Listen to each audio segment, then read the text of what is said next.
It was the community back then that passed a $1.7 million bond issue that made the port building possible.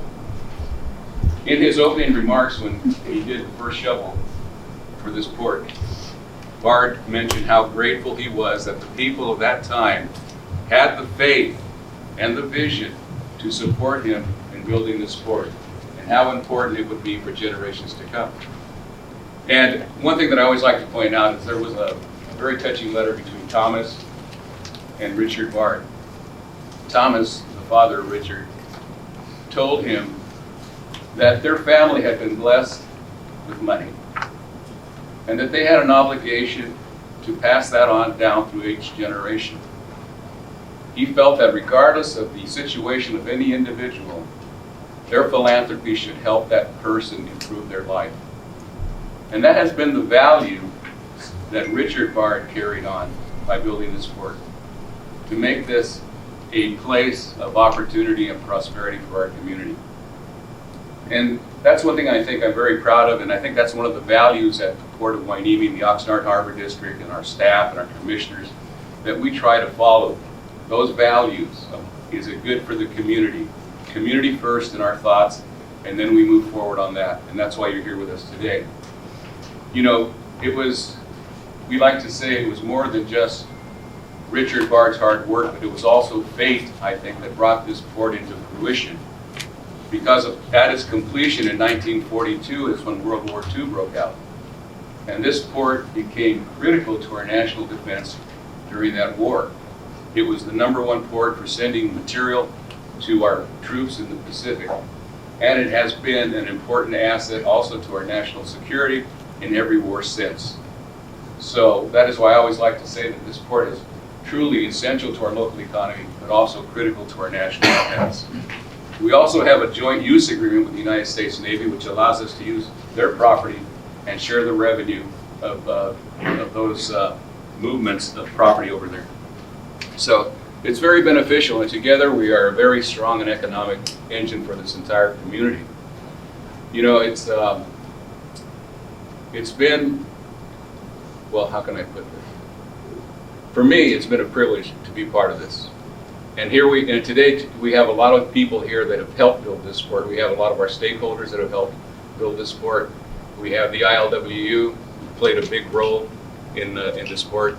It was actually when the Navy took over the port in 1942 for the World War II effort, it was Admiral Ben Morrell who sought out Harry Bridges, who was the head of the ILWU, and told him that he needed experienced longshoremen to supply his CVs in the Pacific.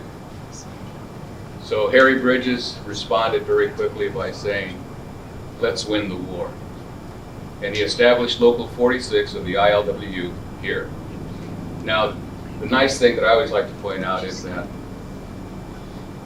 that action of establishing the ILWU here, Local 46, is in our National Archives. Actually in our National Archives as a place where thousands of longshoremen answered the call of the nation and the Navy in World War II. At that time, it was also well known and published in various magazines that the United States Navy had gotten the most efficient port in the nation at the best price, which was free.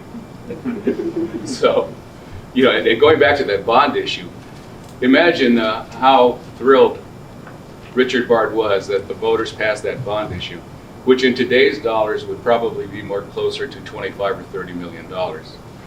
So it was the faith of the people that made this port possible. And that is why we keep coming back to you to make sure that you understand that our vision is not a short-term one, but it's a long-term one of sustainability and keeping this port viable, not just for ourselves, but for future generations. That's what we want to do.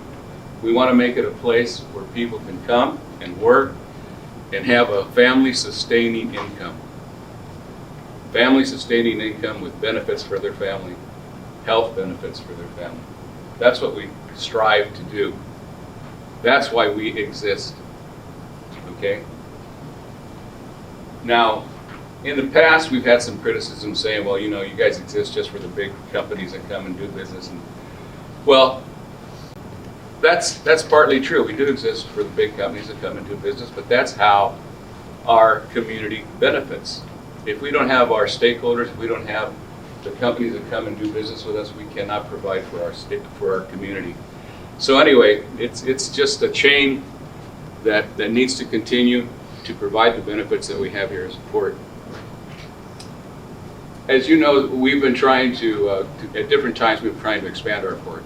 And we've expanded it a little piece at a time. And Jesse Ramirez here, he's been here a long time, commissioner with me, and he knows some of the struggles that we've been through. And we acquired the 33 acres of the Naval Civil Engineering Lab, which we did that in record time, and it was a big lift for us. A lot of different organizations wanted that, but we were able to acquire it. The acquisition of Dock 2, which came at a later date, and which Senator Pete Wilson had a big hand in helping us do that. We've acquired the Sunkist property. So little by little, our port has grown, and the benefits have been going directly to our community in jobs and prosperity. So we continue that model, I think, to try and as we move forward, make sure that what we do, as I said, provides for community first, okay? So today, we're here to hear what you have to say about our future plans, because that's very important. We know that we cannot go ahead by ourselves. There's an old saying that I like. It says, to go fast, go alone, but to go far, go together. And I think that's why we're here, to go together and make this port viable for you and for your future generations in this community. And I think it's a great thing that we do this. I think it's a great thing that staff puts on, that's led by Kristen Dekas, our CEO. She does a good job of covering all the bases and making sure that everyone is informed as to what's going on here. But I just you know, I as I stand here talking to you about this place, I'm just amazed at how much we have done in such short amount of time, and how much we continue to do, and the benefit that it is to the community, and how much we really, really want to continue doing that. And I also want to tell you that the other members of the board that aren't here, I think, are going to be coming during the day sometime, so you can speak to them too, and find out what their feelings are. But we will have hearings, like Kristen mentioned earlier, and to sort this whole thing out. A lot of talk goes on about the environment, right? Well, the Port of Hueneme is doing everything that it can and investing millions and millions of dollars in clean energy. We are trying to be good neighbors to our friends here in the community. You know, I've always said we're good neighbors, we're good friends, and we're good business partners for our community. The millions of tax dollars that are created by our $2.2 billion business goes throughout Ventura County into the different communities. Significant amount of money has gone in tax dollars to our communities because of the Port of Hueneme. And the important thing to realize is that when we talk about tax dollars, the Port of Hueneme does not rely on tax dollars. We are totally self-sustaining. We pay our bills with our own revenue. And I think that's very important now. I don't know if you look around if you find another public agency that's doing the same thing, but I think we're probably one of the only ones around that does that. We are also holders of the World Trade Center license, which gives us access, of course, across the world, and opens the doors for other trade-related missions and work and opportunities throughout the world. So that's one thing that I think we need to work on this year, is opening that door up a little bit more in the World Trade Organization that we have. But we're a work in progress, and we'll continue to improve and get better every year. And I think we have the leadership and the staff to do that. And also, with the community support, I don't think there's anything that we cannot do. So I'll cut my remarks short. I think I've talked long enough. But the thing that I would like you to take away with you is that this port was built by people, I think, starting with Thomas Bard and Richard Bard, that believed in their community and believed that they had an obligation to take care of their community, to make it better in some way. You know, we don't often have that in other companies. There's a lot of big companies around here now. The way I feel is that we are all responsible for our community and how our community is formed and how our community is doing. The Port of Hueneme takes that responsibility seriously. And we hope that other stakeholders in our community will take that responsibility and join us in moving forward to improve the living situation of all our constituents that we have here in Ventura County. We have, well, we can talk about poverty and things of that nature and education, everything that needs to be improved. But that's what we believe in. Those are the values that this place was formed on, and I don't think we should ever forget that. And I want you to know that that's the bedrock of our foundation, is the values that we bring to our community. Otherwise, there's no reason for us to exist. So with that, I'll say thank you for listening to me. And Kristen, I think you're next. All right, thank you, Commissioner.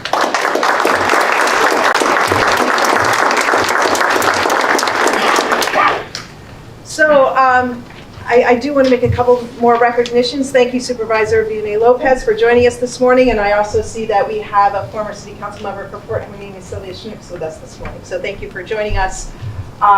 We have, before we get underway, let people roam and talk to the folks in a really quick PowerPoint that kind of just focuses on the pillars of our strategic plan and a kind of update from our consultant, Josh, on the process and kind of where we're going from here, where we've been and where we're going. So if you'll indulge me, we'll start with a PowerPoint here. And the first video, I think, really speaks to the wisdom of our commissioner and why we exist. Why is this your port? It is about the people and the people that work here. And I think this is a very compelling story about the impact that the port has on our local communities.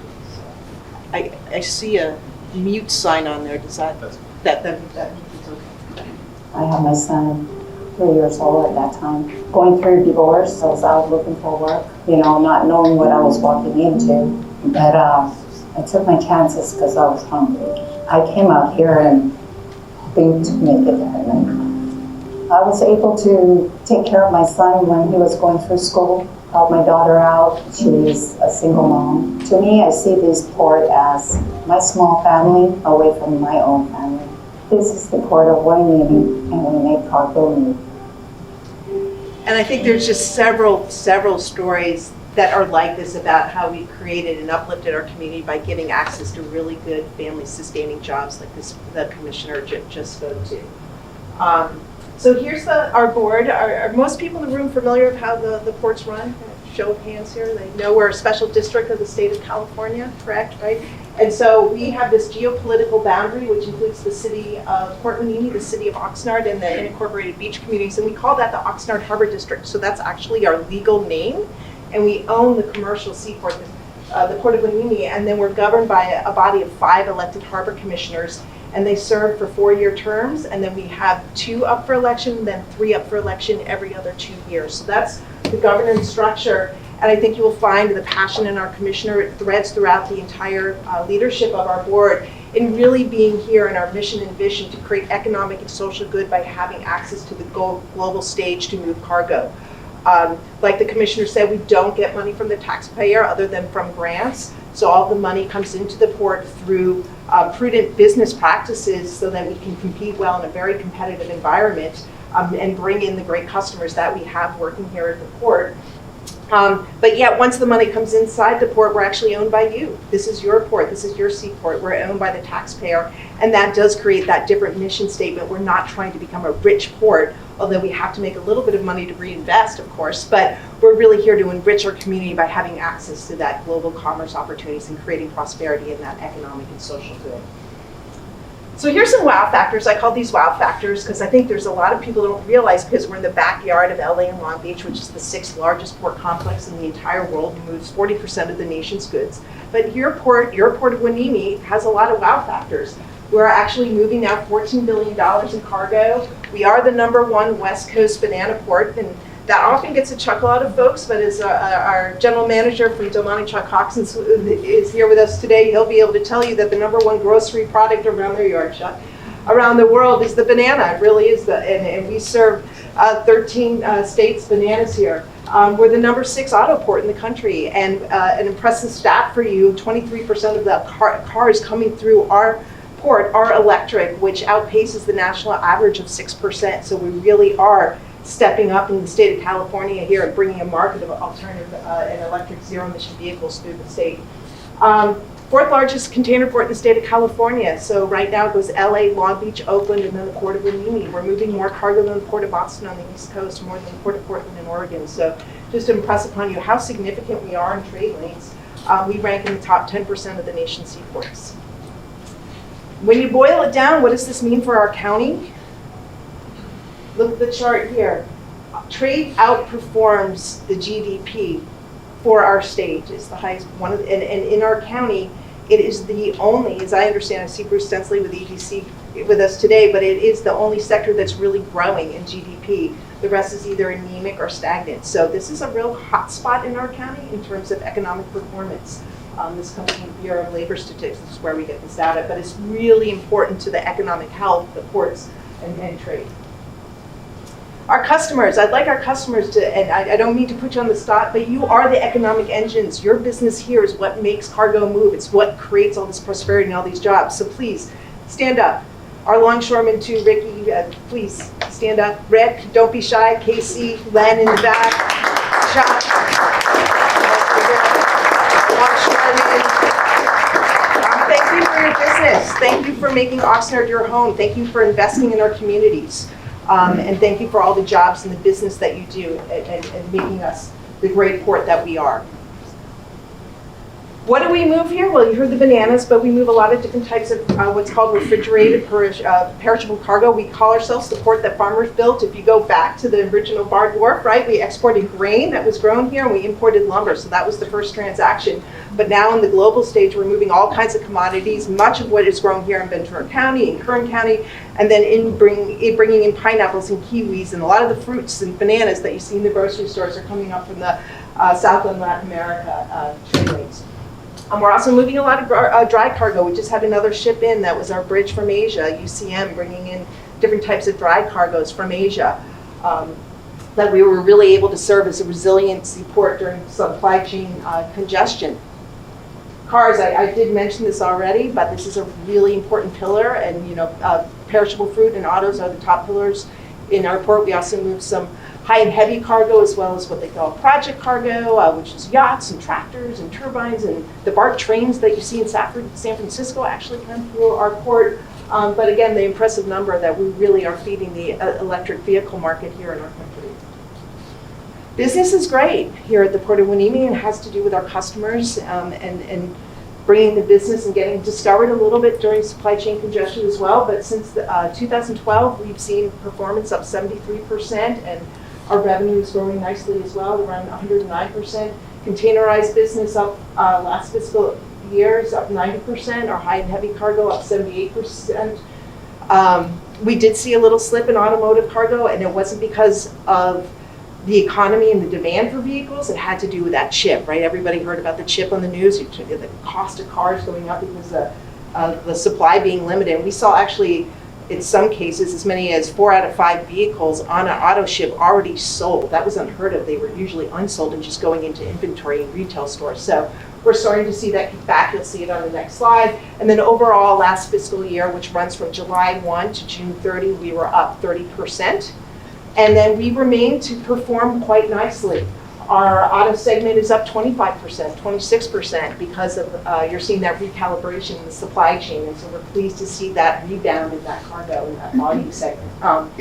Containers are up 18%, and this is impressive because if you look at LA and Long Beach and if you're watching the news or CNBC, you're seeing that they're slipping. They're down 30%. Well, we're in the trade lane southbound, northbound, so that we're not really impacted by some of the consumer trends in the Asian market. So a little insulated from that right now, and so our container business remains quite strong.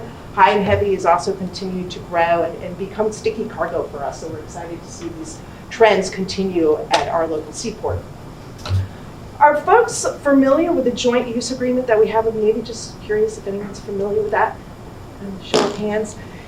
This is a great relationship that we have with Navy-based Ventura County. So we have what's called a JUA. We call it JUA, or Joint Use Agreement. And what happens is we're able to use infrastructure on the Navy side if it's not being deployed for military missions. So we get about 54 acres over there and access to the wharves. And if we use that infrastructure, we'll keep 60% of the revenue to reinvest in the seaport, and then 40% goes into a restricted account. And instead of that money going back to Washington, it stays here locally, and we reinvest in infrastructure to support our local military installation.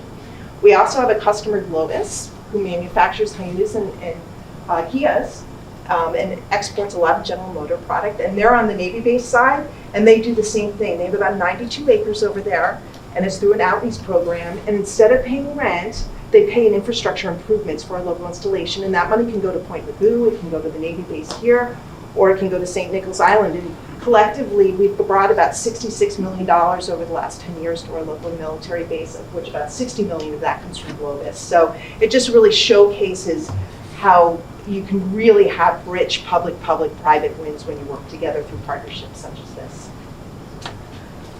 Just a heads up on a lot of questions about trucks and trucking activity that's affiliated with trade.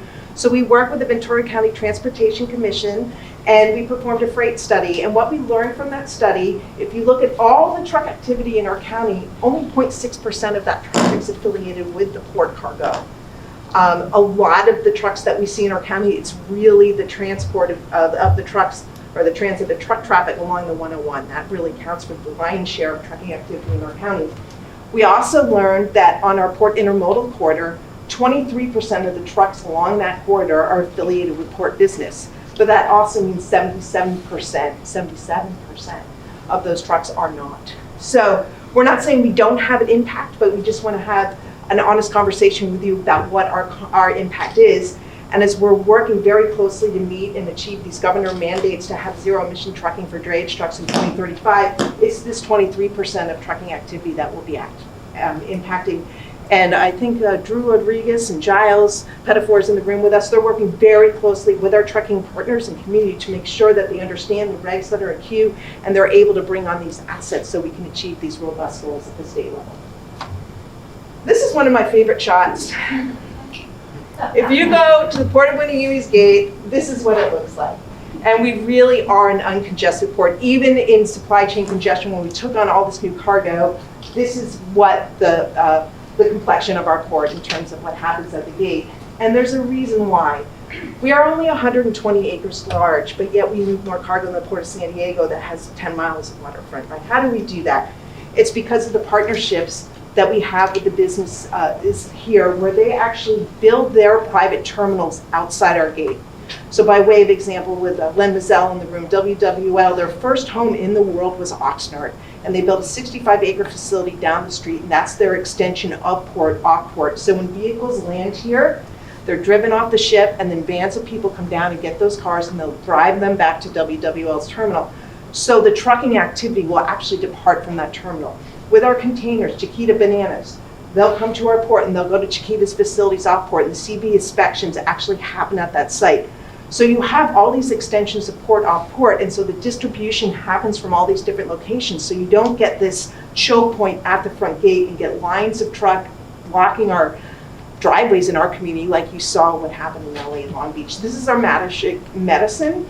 And you're finding now that the bigger seaports are trying to find these inland distribution facilities, right? And because there's so much gentrification outside of their gates, they're looking to go as far as Bakerfields, right, to build these inland ports. We don't need to do that. We were built this way by design. So that's why we're able to move so much without being congested. We did perform a study, or a survey, if you will, to do some due diligence to get a community reaction to the port and expansion plans. And we hired a company called AlphaView. We had a pool of about 650 people. And this is sort of like a Nielsen TV rating, right? So they can get real good quality data. So they'll check in with certain demographics. They get a certain amount of feedback in that demographic. And once they've hit a cap, they're not going to ask that population for more input, right? So you really are getting a reflection of the complexion of the community, our demographics, in doing these surveys. And what we learned countywide is about 80%, 77% of the community support port expansion, and 89% support when we're doing this in an ecological and friendly way, and we're creating more jobs.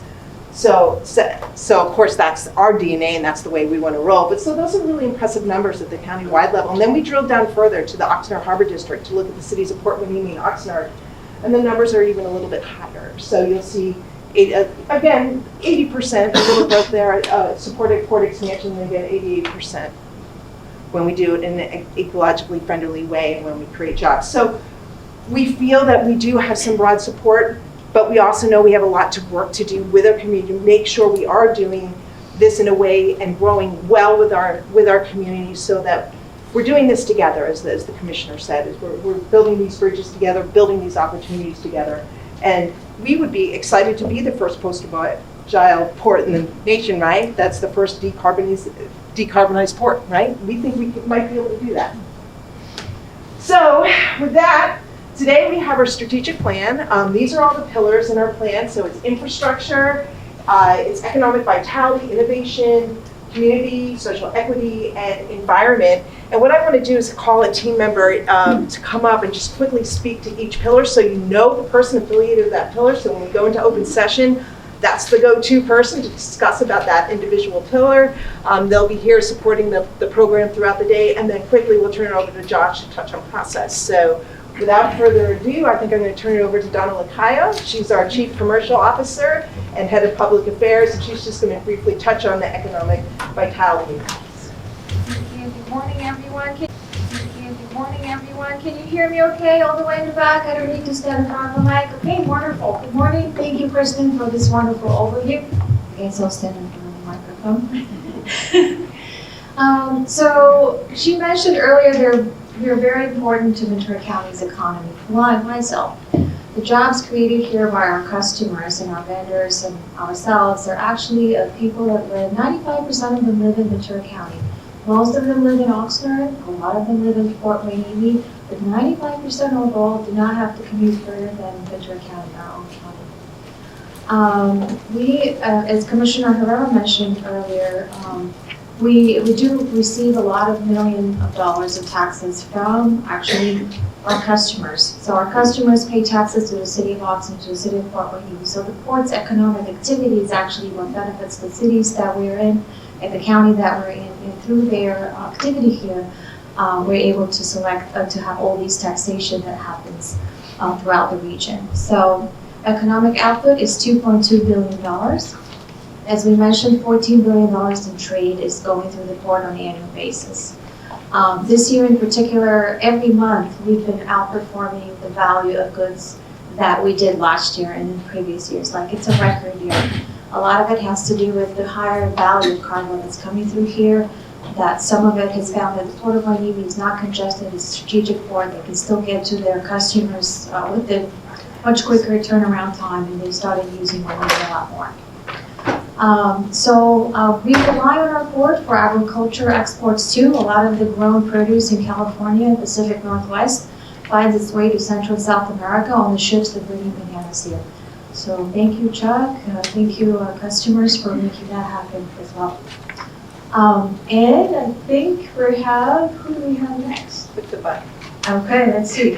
So behind door number 2, Christina. Christina, our Chief Operations Officer. Good morning. So I'm Christina Berzy. I'm the Chief Operations Officer here. One of the many things that you're going to be wanting to discuss with us is some of the infrastructure and what we're looking at for the future for some of that infrastructure inside and outside the gate. Just wanted to kind of discuss over the last 7 years from 2015, we've done about $80 million worth of projects inside of the gate. A lot of those include deferred maintenance. That includes some of big paving projects to get some of our docks back up and running and make sure that they can handle the cargo that's moving through. We did some removal of antiquated buildings so that we can improve efficiencies on port and make sure that cargo is moving efficiently and we don't have any of those sticky spots, being able to move some of that cargo alongside some of those antiquated buildings. And then of course we did some deepening. We were able to deepen a portion of the south terminal as well as the entrance to the port. So we've actually had data to showcase that some of our existing customers, instead of bringing in multiple ships, have been able to load heavier on one single ship. And we've seen the data prove that we've seen some of those ships come in heavier and using that deepening. And we'll talk about some of the future projects along with that as well. And then of course, most importantly, is some of our electrical infrastructure. So being able to start to build and expand upon some of the electrical infrastructure to be able to plug in ships and to be able to plug in some of the cargo handling equipment so that we can move towards decarbonization. And then some of our existing studies that we've done throughout the past couple of years or several years is moving towards that decarbonization and having some resiliency outside of electric and looking at some of those alternative fuels as well. So we have put in multiple grants, some of the most recent grants that we'll talk about a lot of those projects, but are close to 120 million to ask from CalSDA as well as the governor's budget, and we'll kind of talk in more detail about some of those future projects and what those renderings look like as well. I'll move on. I think we have Giles here for environment. All right, well, thanks everybody for joining us here this morning. I'm the environmental manager for the port, so everything from going to DC and talking about decarbonization to helping injured seagull or something. So if you have questions about any of those sorts of topics, I'm the person to answer those questions.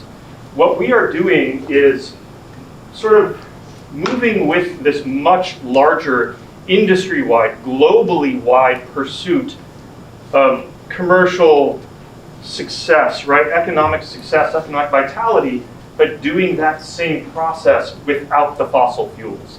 That is really the challenge that is posed to us with the climate crisis. And that is what we are trying to be a leader in this space of the Ventura County economy, of looking at all that we do here, all of the equipment that is utilized to move all of this heavy cargo, and how do we continue to do that and achieve success, but just take the fossil fuel out of the equation. Well, I can tell you that we are a leader in that space regionally and nationally because we have adopted millions of dollars in infrastructure changes. Some are underway and some are on the books and going to be happening in the coming years very, very soon. And a lot of the reflection in some of these renderings, of course, will be built upon those changes and transitions in decarbonization. We're not just doing this to meet CARB regulations, we're also doing this because it is the right thing for us to do as a producer of pollution in a community, right? We live right next to folks who own condos and homes right here across the street from us. We owe it to all of these people to address that reality and be a steward of the local environment by being aware of not just climate gas emissions, right? Things like carbon dioxide, but things like soot particles, diesel particulate matter, things that drive immediate negative health consequences. We have achieved a greater than 80% reduction in the generation of soot particles through the use of shore power on our south terminal. We're going to be expanding that shore power onto our north terminal as well and achieving even greater reductions. That is sort of us putting our money where our mouth is. That's really the return on that investment in that infrastructure, and something I'd be happy to talk all about. But we are working our way through an intensive state-funded energy assessment for decarbonization of the port as a whole. We are also investing very heavily in air quality monitors. Now that's something we aren't required to do, we're doing it because it's the right thing to do. We have a monitor on Haycox Elementary.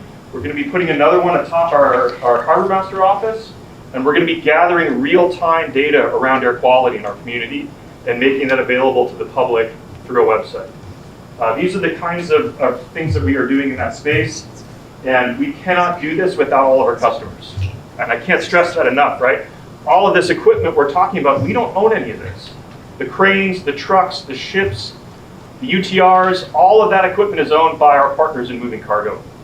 So we can't do this alone and walk off into this golden clean air sunset. We've got to bring everybody with us. You know, herd the cats proverbially and move forward. And we're working really hard, and I have to give an earnest thank you to all of our partners in that space because they are moving forward with us into this future. So I'll leave it at that, and I look forward to speaking to you as we move forward. Okay, I believe we now have Miguel Rodriguez is going to jump up and just quickly touch on the pillar of social equity community. Let me go back to the slide. Oops, right, John? All right, well, good morning, everybody. I'm a little bit rusty. I haven't been doing this in a while. I've been on vacation, so just bear with me. But yeah, just really talking about, how do we leverage the port's resources and create a social enterprise for the future. We're starting to do that right now by leveraging the port's resources, getting our community partnerships running, as well as connecting with some of our customers to be able to create impact locally. And not just that, but it really put together what is called the corporate responsibility, corporate philanthropy, as well as doing some of these other issues, right? Addressing issues that come up, such as emergency community response. So for example, we've been, during COVID, we did over 70 food distributions in collaboration with our partners. And that was just to address some of the need for food insecure families within our area, and within the county. We're also doing over $300,000 per year on community sponsorships for local nonprofits, for groups, and for different events that need to happen. And some of these are as broad as, say, the MLK Committee Day of Action, right? The Martin Luther King Day of Action, as well as something like the National Police Officers Association Scholarship Dinner. So giving a really broad range so that we can have community impact. And also we have a global trade and logistics class where high school seniors from Oxnard Unified School District are able to, high school district, are able to come to the port, get credit, learn about different trade opportunities, learn about different jobs, and figure out whether this is a pathway that they can get involved in as well, right? And the other things that we have done in order to impact the community and to be open and inviting, right, is we have our Banana Festival, which this past year brought over 13,000 people. So talking about that, right, bringing the opportunities for people to get to know us, for us to have impact that's meaningful, that addresses and creates a social benefit, and that is able to contribute to fostering more relationships and create opportunities for collaboration. Okay, it's sort of threaded through all of the pillars that you've heard out so far: economic vitality, infrastructure, environment, and social equity and inclusion and community. I'd also like to point out, I see we have our trades with us this morning. Take a bow, our friends from trades, wave. But a lot of it is creating opportunities for local labor forces. I think we've got a jingle going on here. So this is how impressive what I'm saying is, right? But if you look at the renderings around the room, this is where we want the work to go to these guys, right? We want them to be the architects and the builders of these great future of our port, and appreciate the PLA and project labor agreement that we have with our trades union. I'll just say they come in on time, they come in on budget, they hire, they have a helmets to hard hats program, so our vets get out there and they get these jobs. And we also have an apprenticeship program through our PLA. And what we've noticed, and it was kind of firsthand anecdotal information that came up through our engineering department, but to hear that we're actually developing a workforce here locally with a specialized talent in maritime infrastructure development projects like dredging. We're building that local workforce here through our trades agreements. So it's really exciting to have that talent and that experience here and be able to help the trades group prosper for those people that goes into those type of jobs. So it's really exciting, and I appreciate the wisdom of the leader of the board for pushing the PLA through. So with that, our final pillar here, to just touch on quickly, is innovation. On the board with me for FathomWorks. Everyone heard of FathomWorks? So touched on a little bit of FathomWorks. It's Bruce Stensley with the EDC.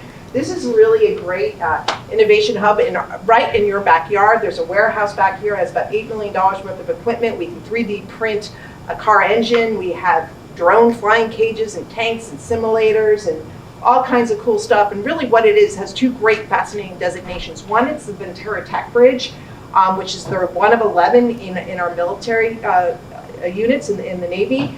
And so that creates an opportunity to incubate and seed technology in this space so our entrepreneurs can go in there, develop something, and learn how to sell it and engage with the Navy and get big contracts, or vice versa, something happening inside the base that's exciting for the U.S. consumer. It can come here, get tweaked, and then go out to the U.S. consumer.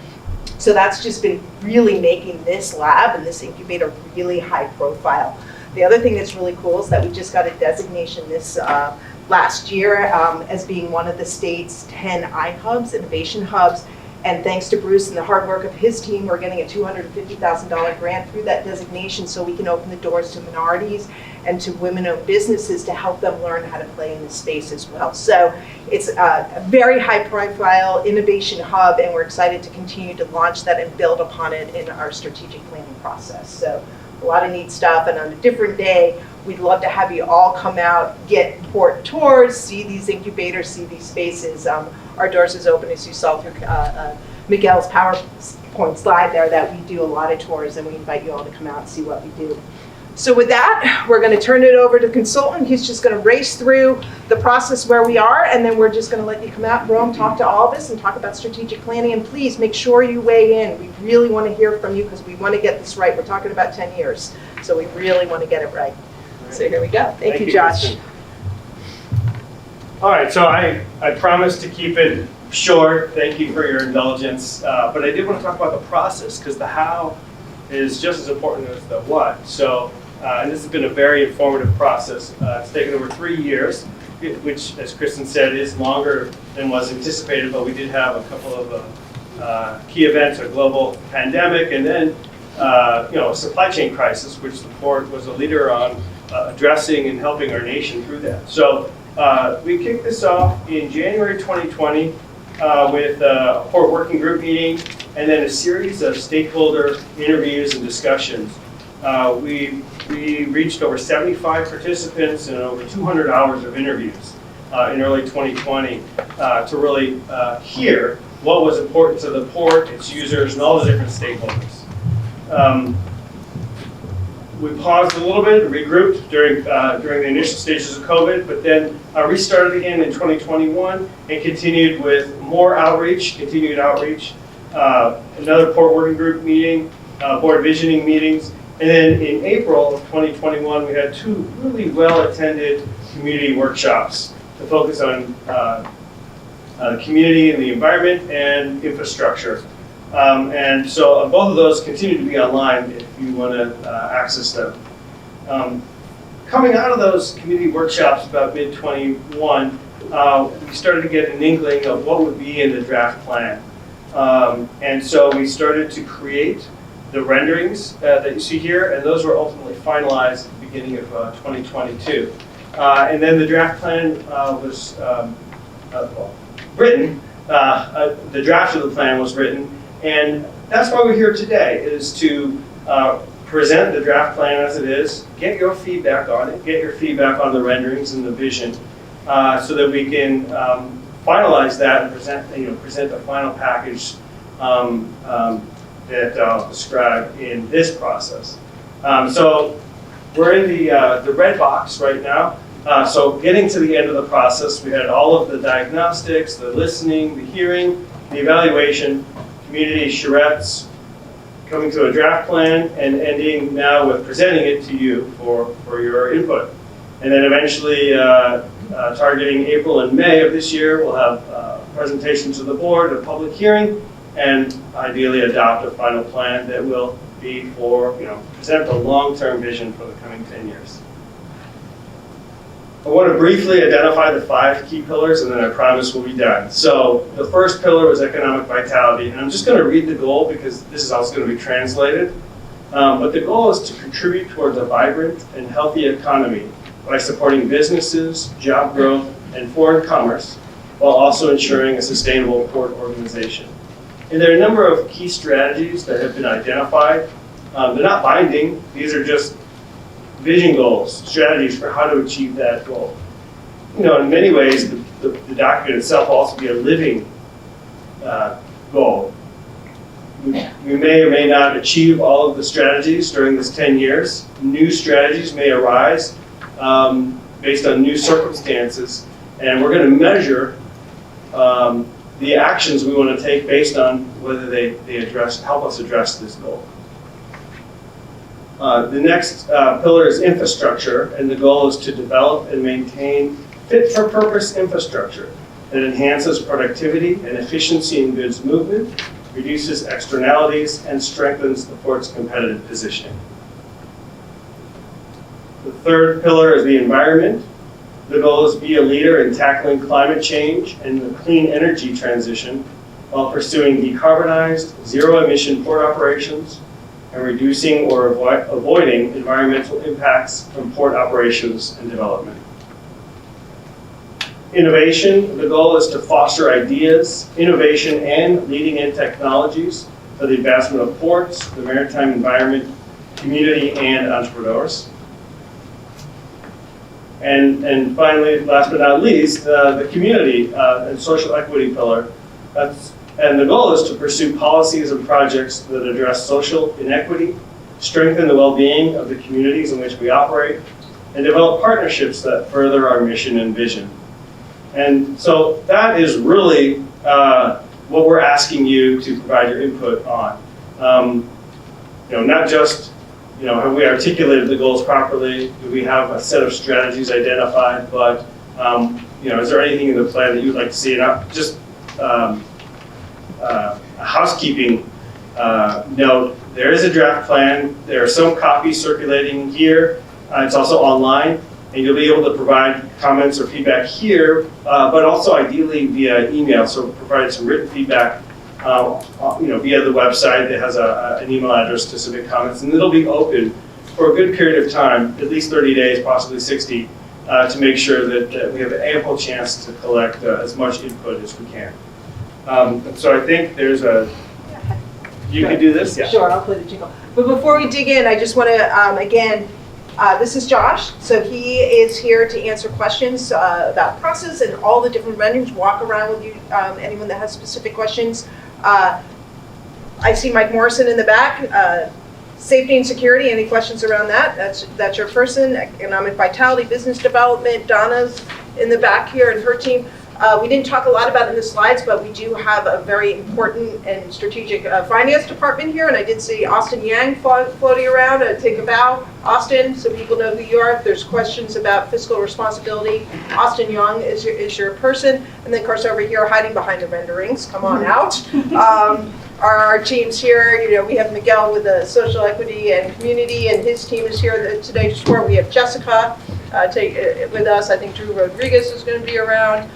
We have Giles on environment and Christina on infrastructure, but we all wear all hats and we can answer all of your questions. And we're just really grateful for all of you coming out today and providing input and helping support the port in its future that hopefully will transcribe into great things and transformation for our community as a whole. So excited to be with you. And then Andrew just joined us, who's our Deputy Director, and just an opportunity while I can get a little dig here. He's leaving us on March 1st. He's going to be retiring. We'll miss him tremendously, but he's been a wonderful asset for 15 years here with the port. So if you have questions for Andrew, make sure you at least check in and say hi and wish him well. So with that, we're going to conclude, and we'll conclude with our jingle if you haven't heard it yet.